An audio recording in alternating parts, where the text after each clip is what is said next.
TDP అధినేత మాజీ ముఖ్యమంత్రి చంద్రబాబు నాయుడుపై రెచ్చిపోయారు జగన్మోహన్ రెడ్డి. మరోసారి చంద్రబాబు కడుపు మంట ఏ స్థాయిలో ఉందంటే జెలోసిల్ వేసినా తగ్గే విధంగా లేదు.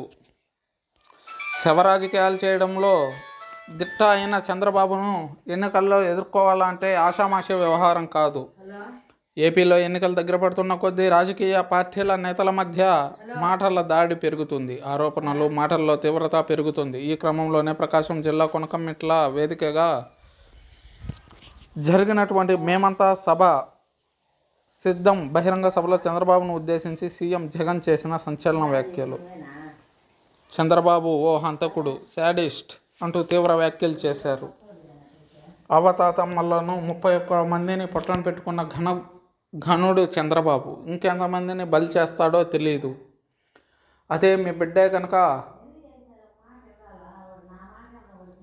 అధికారంలోకి రాకపోతే రాష్ట్రం శ్మశానంగా మారిపోతుంది. అవగాహన లేకనే చంద్రబాబు నాయుడు అమరావతి రాజధాని నిర్మాణాన్ని తలపెట్టాడు. 40 years ఇండస్ట్రీ అని చెప్పుకునే చంద్రబాబు నాయుడుకు చెప్పుకోవడానికి కనీసం ఒక్క పథకమైనా ఉందా అని ప్రశ్నించారు జగన్మోహన్ రెడ్డి.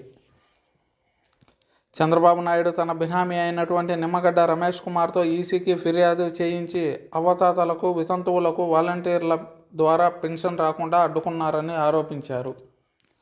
కేవలం నిమ్మగడ్డ రమేష్ కుమార్ మాత్రమే కాదు, జయప్రకాష్ నారాయణ,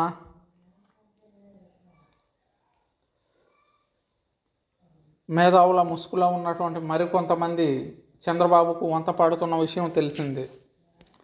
చంద్రబాబు అధికార దాహానికి చదువుకున్న వాళ్ళు ఐఏఎస్లు, ఐపీఎస్లు సైతం గడ్డి తింటున్నారు. మీరు జాగ్రత్తగా ఉంటేనే రాష్ట్రాన్ని మనం దొంగల బారి నుండి కాపాడుకోగలం అని జగన్మోహన్ రెడ్డి స్పష్టం చేశారు.